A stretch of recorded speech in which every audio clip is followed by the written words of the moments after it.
All right, thank everyone for coming out. And my name is Blair, and I'm a personal trainer, fitness author, co-owner of the personal training studio across the street called SoCalSport and Fitness. And we specialize in busy professionals who are trying to balance life with work, and that can be very difficult, as we know, in our modern society. So what I'm going to talk about today is how to overcome the office, so to speak, how to make fitness work in your life without giving up your day job. So if anyone has any questions whatsoever, just chime in. No need to wait. There are no stupid questions. So feel free to ask questions whenever you want. We have one of our esteemed guests here, Jerry. So they're in the first picture. Famous. So the title of this is Fitness, Work, and Life, Balancing It All. And the first thing is stage one. So stage one. I think so often in fitness, our comparisons are to someone on the cover of a magazine, or someone in a movie, or some model type figure, or someone on TV, when in reality, the first stage should be asking yourself, where are you right now? Not so much where someone else is, but there's this little mental trick that I really believe that we're almost all susceptible to, and that is comparing ourselves to people where we're not maybe at the same point at that specific time. So some of the questions you could ask yourself as far as establishing where you are right now: are you at zero activity? Are you at 1 day a week? Are you at 2 days a week? Are you at 3 days a week? And wherever you are, the goal should be to take one step forward. Not necessarily 10 steps forward in 1 day or 1 week or 1 month, but just wherever you are. If you're at 0, let's try to get you to 1. That's actually the biggest health improvement when you go from 0 to 1. If you're at 1, hey, maybe we can try to get you to 2. Get from 2 to 3, then we're starting to make progress, get momentum, establish confidence, and that is what I see to be the most successful way to approach fitness. So often, right now, at this time of year, we see what happens, New Year's resolution. And what is that? We go from trying to go from the 0 to maybe the 6 days a week or whatever it is, right? So just behaviorally, psychologically, it's just a very challenging thing for people to maintain, especially when we're in modern society where we might be on call a lot of times, or getting text, or having to be available so much, or working long hours, or whatever it may be, family demands, whatever it is.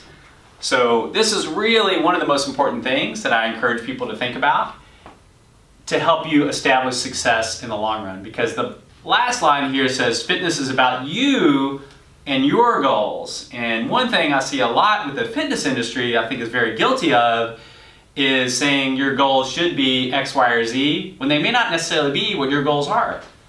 Maybe your goal is simply to start working out once or twice a week. That's a great goal. And if that is your goal, that is something to shoot for. Does anyone have any questions about that?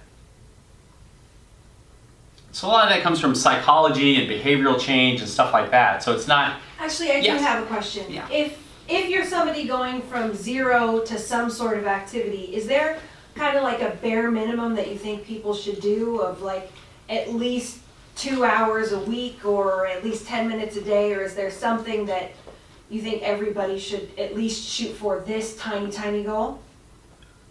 That's a great question. I think the best way to proceed is just do whatever you can do, but maintain. Mm-hmm. So the first goal being consistency. Mm-hmm. So rather than whether it's 2 days a week, or 3 days a week, or 4 days a week, always do it. Always do it. So when you get that, when you can say it's just 1 day a week, mm-hmm. maybe you're in a situation where the one I always use is you're a CPA and it's tax season, mm-hmm. and you feel like you can't do very much at this time. Well, maybe on Saturday morning you can do a workout, or on Sunday morning you can do a workout. So, but establishing that 1, and once you establish 1, take the next step towards 2. Like I said, it just seems to be, in our society and just the way fitness approaches it, and I'm going to talk about diets and all that in a little bit, but it's usually approached in the exact opposite way, right? So it's kind of go from, let's kind of wave this magic wand and change all this behavior, and it's so difficult to do. And so I just don't think it's a great strategy for most people. But I would say 1 day a week would be a great start. Thank you. You're welcome. Does anybody have any question about this part, about fitness being about you and your goals?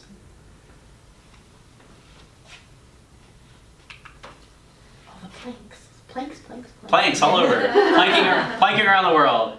So maybe your goal is to plank in front of a huge duck. I don't know. Long Island. You can do that. That's right. Long Island, right? That's right. Yeah. Oh, is it? Okay. So this is another thing I like to talk about and think about a little bit is, the other thing about fitness is so much of it is based on weight loss, which is great. If you want to lose weight, that's your goal. But there are many other goals that are very important, can make a huge difference in your life, can help you to feel better, look better, have more energy, whatever it may be. And these are just a few examples of things that are goals that aren't weight loss that are very important. The number of workouts you do a week. Again, maybe you're doing 1. Can we try to get to 2 or maybe 3? The workout time, maybe you're only doing a half hour a week, or maybe you're doing 0. Maybe we can get, like Kirby was saying, can we get that up to an hour or 2 hours? Can we maybe take the weight that you're using, maybe using 10 pounds on something, maybe we can increase it to 15, because that increases strength. Maybe you're in a situation where all of a sudden lifting that laundry basket has become a lot harder. And when you work out twice a week, you find that, hey, it's not so hard as it used to be. Maybe on a regular basis, you don't have enough energy, or you're drained, or you just don't feel good. Working out consistently can change how you feel. Health is an obvious thing. Working out can improve almost every indicator of health. But weight gets all the focus. And I just encourage people to not necessarily not to shoot for weight loss. It's totally fine, it's a great goal if that's what you want your goal to be. But there are other ways to succeed that are also easier in a sense, in a way of kind of what I was talking about in the first slide, where you're going from where you are to where you want to be, or the next step. Sometimes it's easier to just start working out a couple times a week, and then the weight loss thing may be something that comes later, if that is your goal. Does anybody have any questions about this? Kirby? Is it true? I'm sorry, I have a lot of questions. No, I love the questions. I'm into health right I'd rather now. hear the Christina and I just joined Jim's, but he was right behind us on the treadmill in the gym. So I know that one of the issues that a lot of people have with weight is that they'll start working out and they'll feel like they're not losing any weight, but some people say that's because you're gaining muscle, and muscle is heavier than fat or whatever. So even if you're heavier or not losing that much weight, you're still getting a better health. Like, is that true? What does that mean?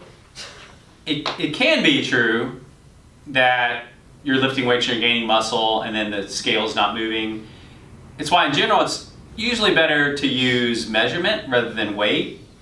So if you have a measure around your waist or your thighs or whatever, in general, you're going to see a decrease if you're losing body fat, I should say. So what's a way to do that at home? Just get like Just a tape measure. and just... Yeah, so we all store fat differently, genetically, and so taking several measurements would be good at the belly button, maybe at the thighs, at the waist, or at the hips. I mean, the more the better, actually. Okay. So that's the best way to get over that issue. All right. Thank you. Yeah. Any other questions about that? Okay, I think this is the most important issue about fitness, if you have a goal that you want to achieve. And we have, again, Jerry's in our starring lineup here. I just know how to get into all these pictures. Show up at the right time. You're in all the good pictures. So, when it comes to changing eating habits or weight loss or things like that, I believe that environment is more important than anything else, and I'll give you the example that I always use. During the year, I keep my house pretty clear of junk food. But when I go home, I always go home for Christmas to my mom's house. There tends to be a few more snacks in there than in my house. And guess what? I tend to eat them as well. Now, I know a fair amount about fitness. I've been doing it for a long time. I talk to people about it all day, almost every day. And still, in spite of all the knowledge that I have, when I go in there and my environment changes, it really impacts the results. So I always say environment is the most important thing. If I have Cheetos in my house, they're gonna get eaten sooner or later. I can't tell you exactly when, but I know they're gonna get eaten. Sooner. Yeah. Probably sooner, exactly. Right now. That's me. But so do apples. So I love apples, luckily, and I tend to keep a lot of apples in my house, and I eat a lot of them because it's hard to eat too many apples. You know, they're high in fiber, so it tends to suppress your appetite. They're only about 100 calories or less. It's hard to eat a bunch of apples, and that actually gets into an issue of caloric density, which I'll maybe go into a little bit later. But apples, you know, in this size right here have about 100 calories, and if you ate a piece of banana bread, that would be about 500 calories or 450 calories in that same space. So environment just really, I think, is the most important thing. Now, when we look for environment too, as I hit on before, maybe we can look for just ways to improve rather than always radically change the environment. So maybe you're in a situation where you live with someone else, or you know, other people are involved and it's hard to change the environment. That's a very common thing. And so that might be the opportunity either to talk to the person or maybe just make small changes a little at a time, very similar to the idea about increasing your exercise activity. Now, when it comes to the gym, the closer your gym is to where you work or live, the better. Just makes it easier to get there. Yeah, it's a huge issue. Morning workouts can statistically be easier to maintain than afternoon or evening workouts, simply because Do it before everything else. you do it for everything else before conflicts start to happen. It's true. Yeah. I hate it, but it's true. Yeah, I mean, even if you're not a morning person, No. Once you start doing morning workouts, they become pretty addictive. Become pretty It's addictive. easy to keep Yeah. it up once you get on a roll. It's supposed to give you more energy too, right? Yeah. yeah, you can kind of clear your head I and do a don't lot of. feel like I have more energy, but I am a lot nicer and happier. Can be a little mood I am altering. still tired, but It's okay. less irritable. The one thing I do always say about this, however, is it's not necessarily a one-size-fits-all rule. Yeah. Jerry works out in the evenings, and Okay. he's very consistent. And you like that better. I can tell you, I did He tried to. when I worked out with Jeff, I started in the morning, and I made only 50% of my sessions. Yeah, that was hard. Those So, are hard. yeah, I was like, I think we tried like a 5:30. I was like, oh, Yeah, that way too was early. yeah. And then, okay, we'll bump it up, 6:30. Still didn't work. So now that's why I do evening, and then on weekends I do like a a little later, but still in the Yeah. morning, like 9, Okay. and I'm up. So do you eat before your evening workout with him? Because that's another thing, right, is fitting it around your, I can't work out if I've eaten. right, so you do it before you eat. I can't work out after I eat either. Maybe like an Yeah. hour or two So you have a before. later dinner. If I'm really hungry or something, I take a light snack. I Right. think I Right, think Jeff told me before, do some almonds, maybe granola bar or Some something. kind of protein or Just- something, yeah. Yeah. Yeah, the one thing I've found about pre-workout nutrition is it's extremely individualized. That yes. certain people, like for example, for me, I prefer to eat the minute before I start, as close as I can to the workout. Huh. Me too. Yeah, so it's very individualized. Some people can't eat at all, and so you just kind of trial and error and figure out what works for you. Well, that's good if you're consistent about going at night, Yeah. whereas the morning was tougher. So I guess it goes to Jeff's message, which is just find something that works Yeah. for Yeah, I was you. gonna say, Yeah, it's not- religious. Yeah. I think statistically, most people will do better in the mornings, but it's not a one-size-fits-all ironclad rule. So this next point is maybe just as important as the environment, and that is try to find support of some sort.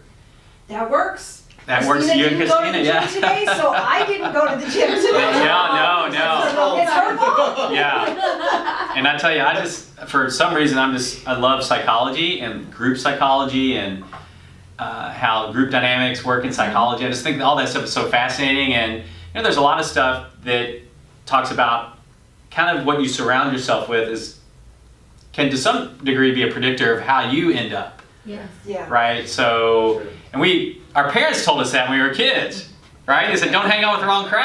Yeah, and we didn't believe that. We didn't Now believe it, but adults, they we're were like, way ahead of. They were right. Yeah, and it took 30 years later, some researchers Yeah. figured out they were right. But I think stuff like that is fascinating, and it's true I know it's true for me, that if people around me are, in general, trying to do the same thing in a positive way, it makes it easier for me to do it. And the opposite is also true. If people around me are not trying to do what I'm trying to do, it makes it very difficult. No one wants to be the outsider or the outcast. It's real interesting how powerful that stuff is. And so that leads into the final point from this, and that is just be very aware of your thoughts and how much they do impact our behavior. Yes. So the thoughts can be, and this kind of gets back to my original point about setting your own goals and taking a step forward for yourself. It's so easy to compare ourselves to this fitness model or this movie star or whatever it is, and we have a bad day or we eat a little more of the holidays than we plan to or whatever it may be. It's just easy for that to become kind of a defeatist mindset in a sense. How we can start to talk to ourselves in certain ways. And so I'm not going to dwell on that too much, but it's just super important to be aware of how that works. Does anybody have any questions about that? I have a quick question. Yeah. From the earlier part. So like Yeah. environment, I think for me it's the same. When I go to the market, I try not to buy any more like Cheetos. Yeah. Flaming Hot Cheetos. As much as we love the them. ones I like. And so I find that, yes, I don't eat them because they're not there. But then the problem is then I get really like, okay, now I'm foraging for food. And I might end up eating something else, or I get more hungry. How do you any suggestions to that? No, it's a really great question. Are you talking about just hunger or kind of like craving some certain foods or something? Like sometimes you just get the munchies, and Yeah. what do you munch on? There are only so many apples I can eat in a day. Yeah. And then I get sick of them. Yeah. It's the same thing. I have like a lot of those those cutie oranges are on sale right now. Yeah. So I have like 3 or 4 Yeah. bags, but like there's no Cheetos, and I can only eat like a couple of those. Yeah. Yeah. And I'm still looking for stuff. Yeah. And then eventually I might hit something that's bad. In the cupboard I might not have known Yeah. before, and that I don't know. I just wonder if you have any suggestions. Yeah, I on mean, how my broad answer to that Yeah. is, and I was getting that a little bit when I started talking about diets, is that think about a diet in general. Generally 30 days, right? Or shorter, 21 days or something. And what is the greatest positive of a diet other than the weight loss? I think the greatest positive is it provides you structure, right? It takes, in some ways, removing decision making is very good. Like there's a famous, Steve Jobs story of wearing the same thing every day, and there's different people who are.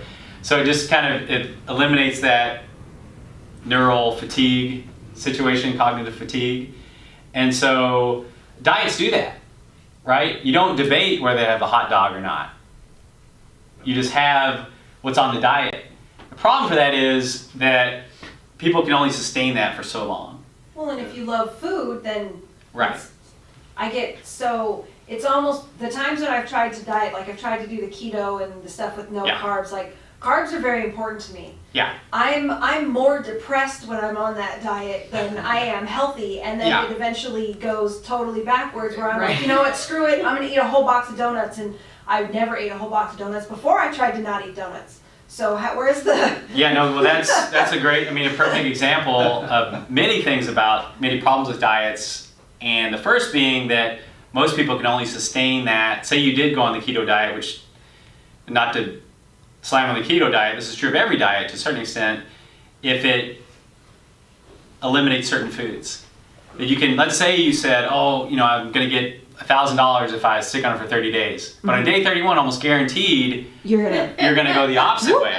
Oh, yeah. So that's what happens with many diets, is that it's kind of almost like a deprivation type thing, but then as soon as it's over, it swings back the exact opposite way. Oh, no problem. And so but the diet why people tend to succeed with those diets is that it provides a structure, right? It eliminates the structure is eliminating a lot of high calorie foods, right? If you're on keto, you can't eat donuts. I love donuts, but I'm on keto, so I can't eat donuts, at least for 30 days. Okay, but what happens on day 31? Box of donuts. Okay, so, but I think what diets don't provide is flexibility, right? So they're very structured, they provide that structure, which is good, but they don't provide flexibility. So long term, we have to try to find a way that we have a structure with a little flexibility. And my personal approach to that is I eat pretty healthfully, if that's a word, during the week, and on the weekend I give myself flexibility to kind of do, it doesn't mean I eat perfectly during the week, but on the weekend I give myself flexibility. Yeah, and Now, so that also doesn't mean that you gorge on donuts. Right, it doesn't necessarily, right, it just means that I'm a little You had more, donuts last yeah. weekend, so. so I still have some, Fun in your life. Yeah. You know, it's Yeah. important Yeah. not to deprive. yeah, you gotta have some fun. How, and this might be part of what you're gonna talk about, but how well does it work if you introduce working out but don't change your diet at all? Like, do you at least get marginally healthier? Yeah. For sure, yeah, I mean, that's what I was talking about earlier about, the Okay. different standards other than weight Okay. loss. And I actually think, when I meet with a new person that's interested in fitness, I always tell them, from my perspective, the most important thing is where you are 12 months from now instead of 1 month from now. Okay. Because You're not gonna see overnight changes. you're not gonna see overnight changes, and it's Lifestyle. hard to make changes. And so what I always encourage people is, let's just focus on the exercise first. So all of a sudden you're going from 0 activity to twice a week. That's fantastic. And in 30 days people feel better, they have more energy. So you don't have to diet and introduce exercise all at once. You can just start with exercise and then get a stable foot and then maybe diet. Yeah, what they kind of call habit-based fitness or habit-based nutrition. I really like that approach. Okay. All right. That makes me feel better. Thank Yeah, I mean I always encourage people not to do kind of one thing at a time. you. Okay. Okay, so now we are getting into, we've already, as always happens in a fitness talk, we already got into this. I'm just telling you that's the way it goes. So we can talk a little bit more specifically about losing weight, and I'm happy to answer any questions anyone may have. Like I said, I want to know, how did Jackie do it? yeah, that's why Jackie's on here. Come Yeah, on. I'm sorry, I'm sure I wasn't sure what you were I asking. know, I was like, Your mom was like, I don't know what the answer to the question is. I don't know the question. But yeah, feel free to come in. So Jackie has lost 40 pounds and kept it off for over 10 years. Wow. good for her. Yeah. Yeah. And she's not like a diet, lost, Yeah. 30 days, but she's kept it off. And she is the best example of someone I've ever met that did small changes. Started to work out 1 day a week, and then 2 days a week, and then started to walk, 20 minutes, and then just almost like she had, and it wasn't necessarily things that I was completely suggesting to her either. A lot of it was coming from her. So it was almost like she had this intuition about herself or something. It's pretty amazing. And so, but she's kept it off for, it's actually probably closer to 15 years now. Wow. So, and she's, like I said, it's about 40 pounds. So, the first thing about weight loss, I think it's important to talk about. It's, not exciting to talk about, but it's not an easy thing to do. It requires a lot of change, and there are a lot of challenges to weight loss. Like I said, sometimes we have the environment, we might have other people in the environment. There's certain example I used to always use, I still use with new clients, is when I first met with Jerry and Delia, and we were talking about nutrition, and something came up about the paleo approach. And I'm not commenting either way on that, and Jerry was kind of like, yeah, I kind of like that approach. And Delia's like, no way I can sustain that for a week, or something like that. I'm kind of paraphrasing. But it's a great example where they both had completely different approaches. And so nutrition, just like exercise, needs to be very individualized for the person. And Kirby gave the example of, she tried the keto diet and she couldn't sustain it, and it caused her, she felt like, to go to the other extreme. And that seems like it's not that uncommon. So it's a very individual thing, but some people can stay on that, and some people have lost weight with that. And so just, that is the other kind of challenge of nutrition, is finding something. Breakfast is you have to eat breakfast, you have to, and when she stopped, and her normal inclination is to not eat until noon. So when she started eating at noon and then nothing after 8, or 9, she's kind of an attorney, so she works those longer, later hours. Yeah. She had tremendous success losing weight and then regulating by just decreasing the number of hours she was eating. So I've already hit on a lot of this stuff. I got my Jerry and Dealey there. Yep. I was gonna do that anonymously, but since you're here. It's okay. Back to you if he says anything You bad. signed a permission slip, right? Here's a good thing that I haven't mentioned yet. We always talk about, taking things out, whatever it is. Taking the chocolate out, taking whatever. I find sometimes a better strategy is focus on putting more good stuff in.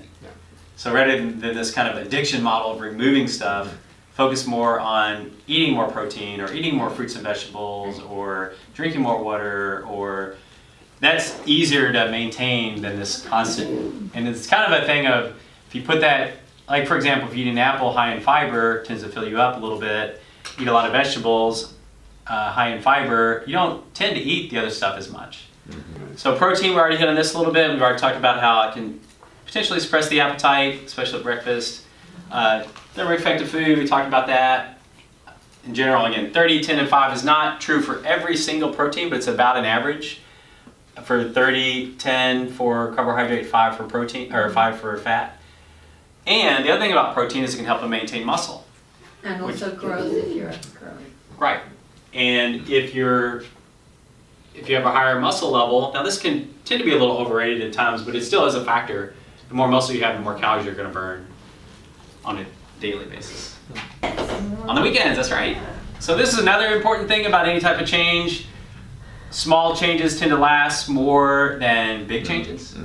Just behaviorally, the less painful it is, the more likely you are to be able to continue it. So less can be more, build on small things. So instead of, again, going from 0 to 6 days a week, how about going from 1 to 2 days a week, and then go from 2 to 3 days a week, and eat healthier foods rather than try to eat perfectly, create a healthier lifestyle. Each thing you do brings a benefit to you. And it always gets back, like I said in the very beginning, this is about you and your goals. And another problem I have with the fitness industry, I have a lot of problems with the fitness industry, but is it how it's about a trainer guy dictating to you what your goals should be. Right, and then you remove the trainer and the person don't function. Yeah, it's just like it's not this Should be understand. me saying this is my goal and you saying this is how you This do is it. how you get there, correct? Yeah. So The how do you bring it all together? Again, I like to think about where you're going to be 1 year from now rather than 30 days. Take a lifestyle approach. Be aware of how the benefit of small things can make a big difference. Give yourself a break. I've talked about that several times today. The fitness model fiction. I mean, that's another thing that I just think is, I've known some people that were fitness models, and in general, their lifestyle was working out, 4 hours a day, didn't have any type of typical office job of any sort, definitely didn't have kids. And so it's just this thing of comparing apples to apples type thing. All right, so that's it. I want to thank you all. It was a fantastic. That's also at a chamber member. So Jeff is a chamber member of SoCalSport, and that's Bolero. Bunch of chamber members there. Bolero down the street. A lot of fun. Like half of the people in that picture are chamber members. That's right. Fantastic. Well, thank you again, Jeff. Thank you. I want to thank you for watching and listening, and thank all of our attendees. You can find more information about us at SoCalSport.com. I'm Jeff Blair with SoCalSport.com. Thank you. Woo!